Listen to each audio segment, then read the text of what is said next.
How you guys doing? Saul Canelo Alvarez is gonna try to unify his belts with IBF champion Danny Jacobs. One time, Danny Jacobs was called the Golden Boy. Uh, that's a guy with a illustrious career. One time, he was WBA middleweight champion of the world. He overachieved in many things. Uh, Defeated cancer. Uh, Also, we achieved uh, getting a credible title, a world title, the IBF belt. Also went the distance with Triple G when Triple G was the boogeyman of that division. At the end of the day, I think Canelo's gonna have a hard time because with Danny Jacobs, everybody says it's gonna be an easy fight. I don't think it's gonna be an easy fight. Danny Jacobs is very big in that division. He's very durable. He's very mobile. Throws a lot of punches. He's like a buzzsaw. It also depends on the referee who's refereeing the fight because when he fought, when he lost his opponent, when he became champion of the world, that fight, if it would have been a different ref, they could have stopped that fight because he was swarming. He was swarming that guy with punches all over the place. And then later on, during the fight, that's when the guy started fighting back. But at the beginning rounds, he was getting swamped by punches by Danny Jacobs. So if Danny Jacobs is able to do that to Canelo in the early rounds, Canelo sometimes is very stationary in the early rounds. Canelo's a very stationary fighter in the early rounds. He likes to dig to the body, so he leaves himself openings in the top. When he fought Triple G in the second fight, Triple G became a one-handed fighter because the head movement that he has.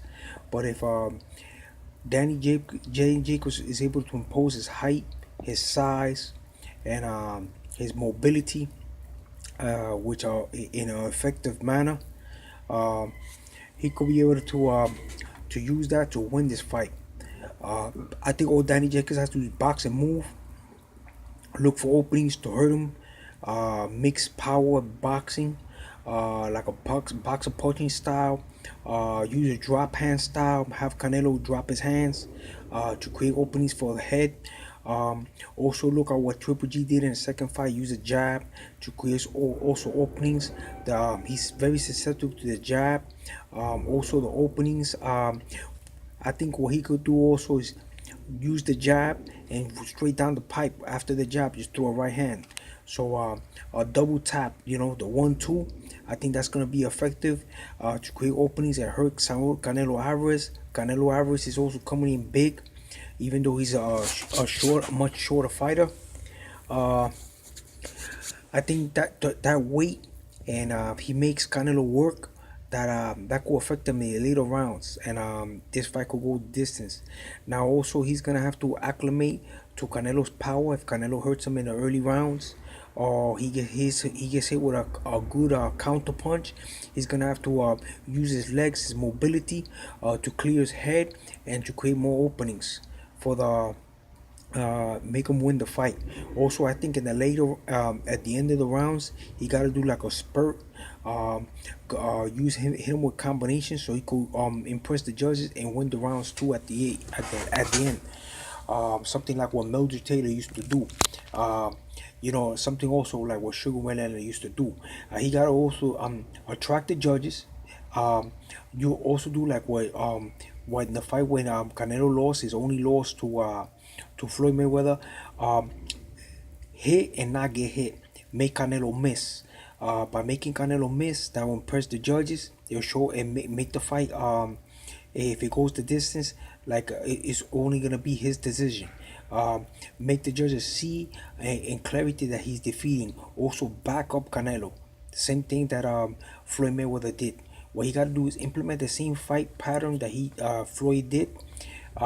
Jab, move, mobility, a mixture of punching power, make Canelo go back up, make Canelo work, think, make Canelo have to always constantly be trying to cut off the ring, and by doing that, which I think Canelo is becoming also complacent because he's had a couple of big wins recently in his career, and I don't think he's learning anymore.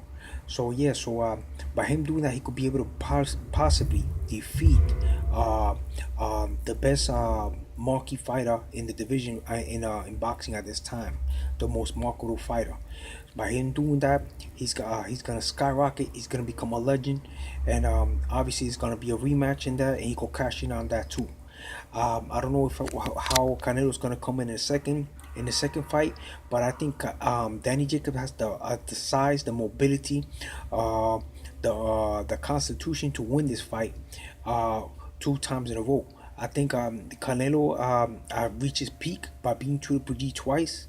I don't think he's gonna go to 168 and fight Callum Smith. Callum Smith is way too big, but I think Danny Jacobs could do that. He could go into those pastures and possibly, with the experience that he has, his extensive resume, be able to defeat a guy like Callum Smith.